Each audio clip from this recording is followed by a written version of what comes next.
उपासना के मार्ग में उपासक को ऐसी दृढ़ भावना बनानी है कि चाहे हमारे शरीर को भयानक पीड़ा मिले, अपमान मिले, तिरस्कार मिले, चाहे हमारा मन हमारे खिलाफ हो जाए, भोगों में आकर्षित कर दे, या विश्व हमारी निंदा करने लगे, मुझे किंचन मात्र भी कोई भय नहीं, अपने मार्ग में अटल रहूंगा। ये शपथ पूर्वक मार्ग चलना चाहिए। प्रारंभ में ही ये शपथ खा लेनी चाहिए, अब मैं प्रभु के मार्ग को नहीं छोड़ सकता, चाहे जितनी पीड़ा दी जाए या प्रलोभन दिया जाए। हर सुख का प्रलोभन माया देगी, प्रभु को नहीं छोड़ना है। जो उपासक सुख का लक्ष्य करके इस मार्ग में चलता है वो भ्रष्ट हो जाता है। वासनाएं साधना से दब जाती हैं, मिटती हैं भगवत साक्षात्कार या ब्रह्म बोध से। भगवत साक्षात्कार या ब्रह्म बोध तक पहुंचने के लिए उपासक को बहुत ही स्वभाव में गंभीरता, सहनशीलता ये लानी ही होगी। अगर वो गंभीर स्वभाव का नहीं है, अपनी बातें दूसरों से बताएगा तो परमार्थ से वंचित हो जाएगा। अनुभव की बातें या अपनी कमी की बातें दोनों नहीं बतानी। इष्ट देव जान रहे हैं, गुरुदेव जान रहे हैं, दूसरा कोई हमारे हृदय का परिवर्तन नहीं कर सकता। अगर हमारे हृदय का परिवर्तन कर सकता है तो हमारा आराध्य देव कर सकता है। आराध्य देव सर्वज्ञ है, इसलिए मुझे कहने की जरूरत नहीं। जो अनुभव हो रहा है उसे गुप्त रखो, क्योंकि वही अनुभव परमात्मा साक्षात्कार की मंजिल दृढ़ कर देगा। अगर अनुभव बताने लगे तो खाली हो जाओगे, परमार्थ में चलने की योग्यता खो दोगे। इस बात को धैर्यपूर्वक समझिए। चाहे जितना कष्ट हमें मिले, शारीरिक या मानसिक, हम प्रभु के मार्ग को अब छोड़ने वाले नहीं। ये शपथ खानी चाहिए। हम प्रभु के मार्ग में जैसे हैं वैसे ही चलेंगे। जितना सुधार प्रभु कराते जा रहे हैं उतना होता जा रहा है। हम प्रभु के मार्ग को नहीं छोड़ेंगे, चाहे जैसी परिस्थिति आ जाए। हम गिर सकते हैं, फिसल सकते हैं, लड़खड़ा सकते हैं, पर ना तो रुक सकते हैं और ना लौट सकते हैं। ये शपथ खानी चाहिए। अगर ये निष्ठा नहीं है तो फिर बहुत बड़ा भयावह दृश्य उपस्थित करेगी माया, भीतर और बाहर से। समय आएगा आप लड़खड़ा जाएंगे। आपको प्रलोभन ऐसा मिलेगा कि आप इसे छोड़ करके माया में रमण करें। प्रलोभन में बहुत मिठास नजर आती, पर होता बहुत जहर है। सकामता उत्पन्न होते ही जो जलन होती है वो सकामी पुरुष नहीं जानते, वो भगवत मार्ग के पथिक जानते हैं कि कामना कितना बड़ा जहर है और कैसे जलाती है रात दिन। इसलिए उपासक को निष्कामता पर ही अपनी स्थिति स्थापित करनी चाहिए। सकामता को तत्काल काटना चाहिए। अगर सकामता रही तो 20 वर्ष साधन करने के बाद भी वो भ्रष्ट हो जाएगा। इस शब्द को बहुत सूक्ष्मता से अनुभवपूर्वक बोल रहे हैं। छोटी सी दबी हुई वासना 20 वर्ष साधन करने के बाद भी वो अपना प्रबल रूप धारण कर लेगी और साधक को गिरा देगी। ढूंढ ढूंढ कर अंदर की वासनाओं को नाम जप के द्वारा भस्म किया जाता है। भजन के बल से उनका हृदय से पूर्ण अनादर करना होता है। अनादर ही उनका नाश है, आदर करना ही अपना नाश है। बस ये ध्यान रखना है। सकामता ही हमारा पतन है, निष्कामता ही हमारी स्थिति है। धैर्यपूर्वक सहन करना ही यात्रा है। सहन न कर पाना, टूट गए या प्रलोभन में आ गए तो इस मार्ग से गिर जाएंगे। देखो श्रीपाद प्रबोधानंद जी महाराज कैसी निष्ठा का वर्णन करते हैं, धाम की निष्ठा। कह रहे हैं कि छिद्देत खडशः इदम यदि मे शरीरम घोरा विपद विततयो यदि वा पतन्ति हाहंत हाहंत न तथापि भूयात् वृंदावनादितर तुच्छ पदे पिपाशा। बहुत उच्च कोटि की वृंदावन की निष्ठा है श्रीपाद प्रबोधानंद जी की। बलिहारी है इन महापुरुषों की कि इन्हीं के वचनों की जूठन पाकर अपने हृदय में कुछ निष्ठा आती है। नहीं तो ये शरीर राग हमें धाम निष्ठ, गुरु निष्ठ, नाम निष्ठ, भगवत निष्ठ ये नहीं होने देता। इस शरीर संबंध ही भगवत संबंध दृढ़ नहीं होने देता। अनंत जन्मों से हम भटक रहे इन्हीं शरीरों के संबंध में। ये पत्नी, ये पुत्र, ये पिता, ये माता, ये रिश्ते, ये नाते, ये सामग्री, ये भोग, ये बैंक बैलेंस, इसी का आश्रय लेकर हम भगवान से विमुख हो चुके हैं। कैसी अद्भुत निष्ठा। छिद्देत खडसा इदम यदि में शरीरम घोरा विपद विततयो यदि वा पतंती। यदि मेरे शरीर को पीड़ा पहुंचाई जाए वृंदावन में, अस्त्र शस्त्रों के द्वारा छेदन भेदन किया जाए, तो भी मैं कभी वृंदावन को नहीं छोड़ सकता। ये बात समझनी चाहिए। बहुत बड़ी उपलब्धि है, बहुत बड़ा सौभाग्य है यदि आपको यहां एक दिन भी वास करने को मिल जाए। फिर जिनको आजीवन वास मिल गया है तो दुर्भाग्य है कि वो प्रिया प्रीतम का चिंतन नहीं करते हैं, सत्संग नहीं सुनते, श्री जी की लीलाओं का गायन चिंतन नहीं करते, व्यर्थ में समय नष्ट करते हैं। दिव्य कृपा हो गई वृंदावन वास की, पर उसका लाभ नहीं ले पा रहे। वृंदावन बसिके इतनो बड़ो सयान, जुगल चरण के भजन बिन निमिष न दीजे जान। पलक झपकने के समय को निमिष कहते हैं। इतना भी समय प्रिया प्रीतम के भजन से अगर खाली गया तो हमारा दुर्भाग्य है, हानि है, विपत्ति है। अगर निरंतर हमारा स्मरण वृंदावन में चल रहा है तो वास्तविक तन मन के बन से ये अब वृंदावन वास हो रहा है। इसीलिए उपासकों से प्रार्थना करते हैं कि उठते बैठते चलते फिरते नाम जप करते रहो, प्रिया प्रीतम को मत भूलो।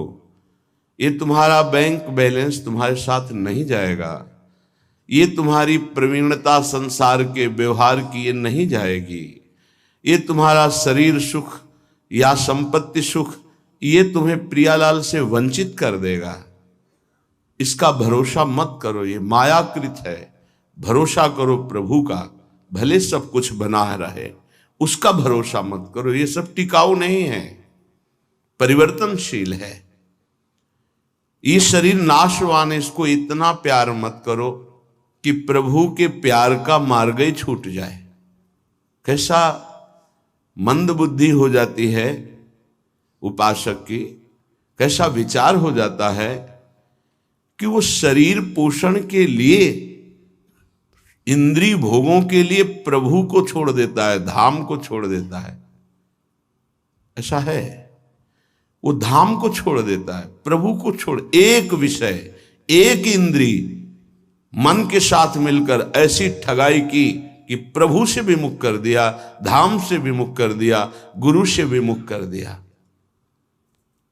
तभी कहा शपथ पूर्वक इस मार्ग में चलना चाहिए। हम तो आए नहीं, हमें लाया गया है। यदि लाया गया है तो अब समझ में आया कि मेरे ऊपर कृपा हुई तो मैं शपथ खाता हूं कि अपने प्राण त्याग सकता हूं, लेकिन अपना मार्ग नहीं, पक्का। पर आजकल शपथ भी ऐसे ही खा ली जाती है, उसकी सत्यता, उसका निर्वाह करना बहुत कठिन हो जाता है। प्रतिज्ञा, शपथ, इस सब में खवाई जाती है। अगर किसी भी डिपार्टमेंट में है तो उसको शपथ खवाई जाती है। आप ये गुप्त बात कभी किसी को नहीं बताएंगे, आप ऐसे चलेंगे, आप राष्ट्र की रक्षा करेंगे, आप शपथ खाइए कि धर्म पूर्वक, सत्य पूर्वक अपने राष्ट्र के लिए प्राण समर्पित करेंगे। आप तो परमार्थ के प्रतीक हैं। अनंत ब्रह्मांडों के स्वामी के चरणारविंद के समीप परम पद प्राप्त करना है, तो आपको तो शपथ खानी ही होगी। क्यों? यदि शपथ पूर्वक नहीं चलोगे तो आपको माया भ्रष्ट कर देगी। शपथ पूर्वक चलने पर है कि गिरूंगा, लड़खड़ा जाऊंगा, लेकिन पैर से नहीं चल पाऊंगा, तो घसील के चलूंगा, लेकिन चलूंगा प्रभु की तरफ ही। अर्थात बिल्कुल योग्यता न रह जाने पर भी हम प्रभु के ही मार्ग में रहेंगे। हमको प्रभु से अब कोई अलग नहीं कर सकता। ये निश्चय करो, इसमें बहुत बड़ी सामर्थ्य है। यदि हम परमार्थ को स्वीकार किया है, चाहे गृहस्थ में हो चाहे विरक्त में हो, अब चाहे हमारे शरीर को काट दिया जाए तो भी अंतिम समय हम राधा ही बोलेंगे। हमारे जीवन का उद्देश्य प्रभु ही है। श्रीधाम वृंदावन के वास की निष्ठा का परिचय दे रहे हैं ध्रुवदास जी। खंड खंड होए जाए तन, अंग अंग सत टूक, वृंदावन नहीं छाड़ियो, छाड़ी वो है बड़ी चूक। बड़ी चूक। ये जो बाहर से भक्तजन आते हैं, इनके ऊपर श्री जी की कृपा है, पर आपका दुर्भाग्य हो जाएगा यदि इनसे आप घनिष्ठ अपनापन कर लिए। घनिष्ठ संबंध श्री जी से और श्री जी के संबंध से इनसे संबंध, डायरेक्ट हमारा कोई संबंध नहीं होना चाहिए। श्री जी के नाते से है, श्री जी के संबंध से है। एक बहुत अच्छे ब्रजरज सेवी महात्मा इसी संबंध में चूक हो गई। कुछ लोग बाहर से आए, ऐसा कभी किसी को नहीं करना चाहिए। बाहर से आने वालों को, उनके 500 शुगर थी, बहुत अच्छे ब्रजरज सेवी, और सरल स्वभाव संतों का हो जाता है, क्योंकि हमारी स्वामिनी का स्वभाव है अत्यंत दयालु, करुणामय, सहज, सरल। किन्हीं किन्हीं संतों का बाहरी स्वभाव नारियल की तरह होता है।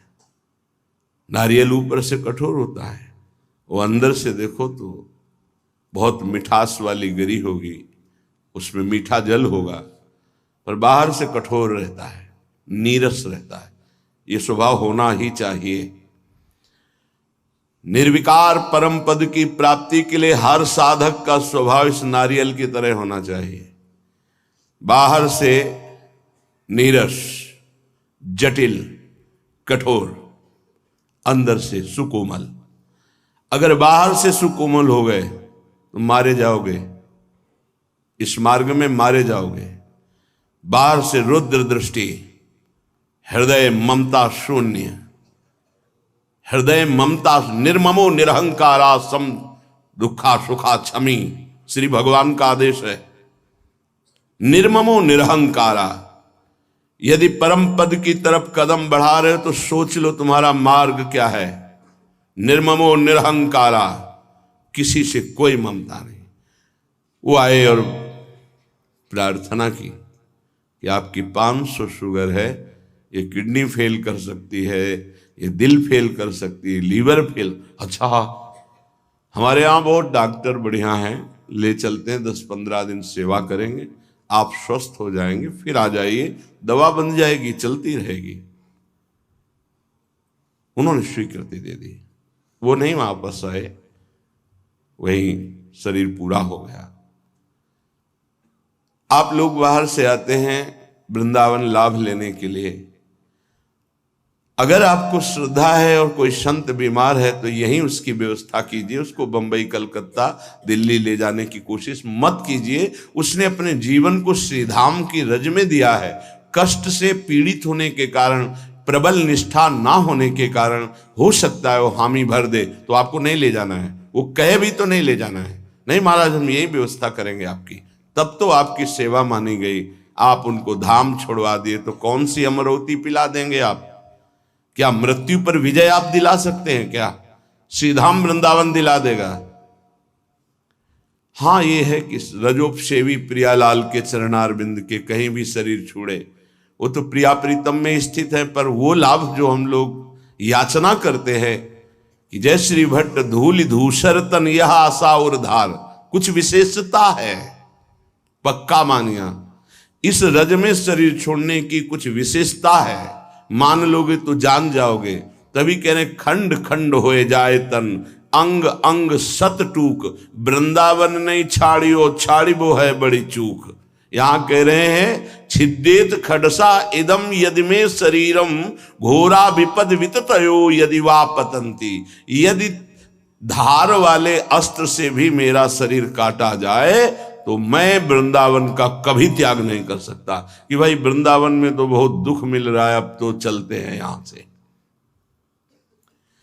शपथ पूर्वक इसीलिए कहा है कि अगर शपथ पूर्वक नहीं रहोगे तो बड़ी विचित्र दशा है। हमारा धाम और धामी श्यामा श्याम बड़े कृपालु हैं, यदि आप जाना चाहते हो रोकेंगे नहीं, और नहीं जाना चाहते हो तो कभी जाना नहीं पड़ेगा, किसी भी कार्य के लिए नहीं जाना पड़ेगा। ये अपने अनुभव की बात कह रहा हूं, किसी भी कार्य के लिए नहीं जाना। और आपने निश्चय किया है कि बाहर जाकर ही हमारा काम चलेगा, तो पक्का बिना बाहर जाए आपका काम ही नहीं चल सकता। और आपने निश्चय किया है कि श्रीधाम वृंदावन नहीं छोड़ूंगा चाहे मर जाऊं, तो हर व्यवस्था जो तुम बाहर से नहीं कर सकते घर बैठे हो जाएगी, क्योंकि स्वामी जी के चरणों में स्वयं अनंत लोकों की सिद्धियां लुटती रहती है। विश्वास, धैर्य, सहनशीलता ये चाहिए इस मार्ग में। अगर सहनशील नहीं हो, विश्वास नहीं है, तो फिर आप टूट जाओगे। कितना कष्ट सहूं। आपको विश्वास दिलाते हैं इस स्थान का विशेष प्रभाव है धाम का, कि यहां विशेष कष्ट प्रभावित नहीं कर पाता। कलह कलेश न व्यापह ईठा इठौर विश्व ते न्यारी। यहां कष्ट भी आएगा तो बहुत सीमित रूप रख कर आएगा, वही बाहर जब आपके ऊपर प्रभाव डालेगा तो बड़ा भारी दुख होगा। प्रारब्ध भी आएगा तो शासित होकर आएगा प्रियाजू से, वो स्वतंत्र रूप से आक्रमण नहीं कर पाएगा, बाहर स्वतंत्र रूप से आक्रमण कर देगा। यदि घोर घोर विपत्तियां आकर हमको घेर ले तो भी हम वृंदावन नहीं छोड़ेंगे। ये शपथ पूर्वक रहना चाहिए। घोर विपद विततयो यदि वा पतंती, घोर विपत्ति आ जाए तो भी मैं अपनी निष्ठा से नहीं गिरूंगा। काट डाला जाऊं तो भी, घोर विपत्तियां दुख आ जाए तो भी मैं श्रीधाम वृंदावन को नहीं छोड़ने वाला। हा हंत हंत न तथापि भूयाद वृंदावनादितर तुच्छ पदे पिपाशा।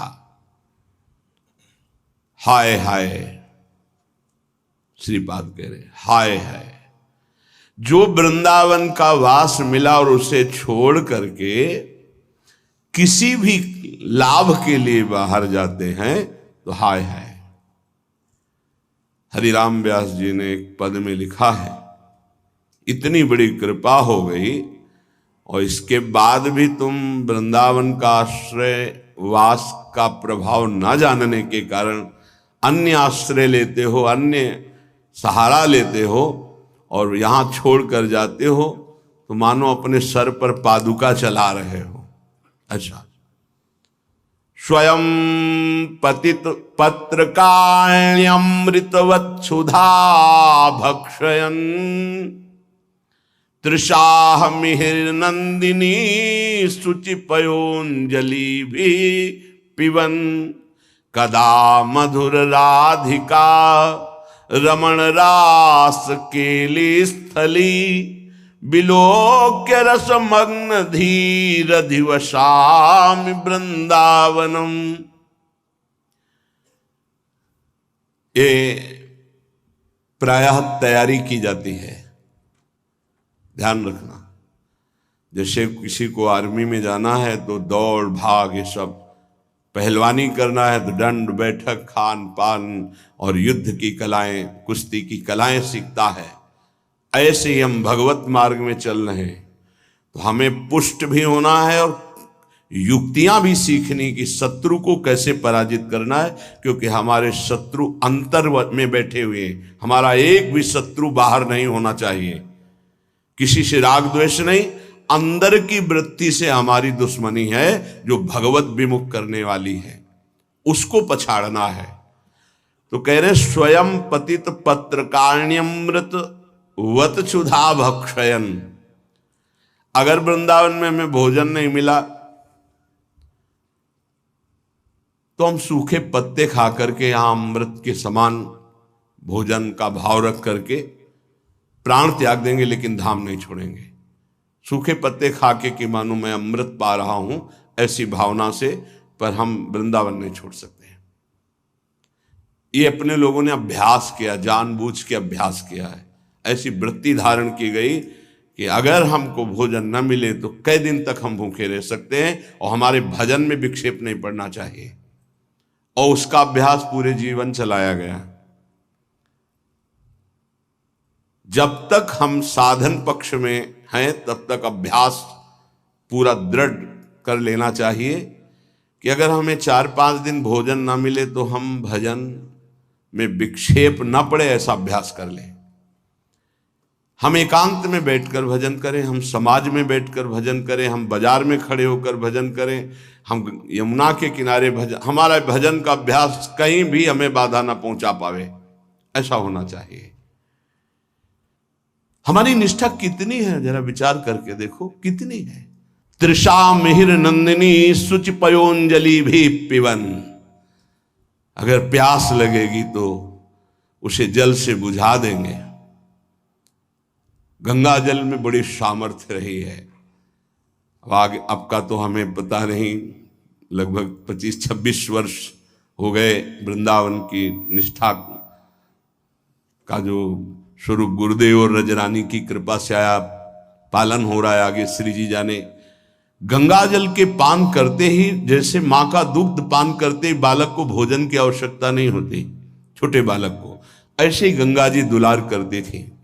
गंगा जी में कभी हमें नदी भाव नहीं आया, कभी जल भाव नहीं आया, बस यही लगता था माँ और माँ का अमृत।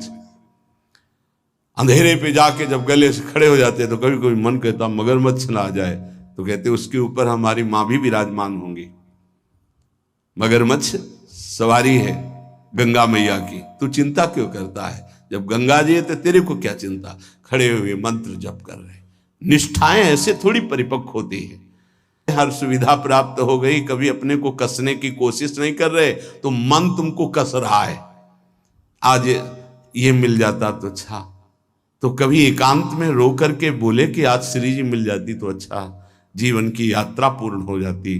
का आज कहीं श्याम सुंदर मिल जाते, कहीं लाडली लाल मिल जाते। कभी ऐसी आकांक्षा, बड़ा दुख होता है हृदय में कि साधक आकांक्षा विषयों की करता है, वस्तुओं की करता है, वो प्रियालाल की क्यों नहीं करता है?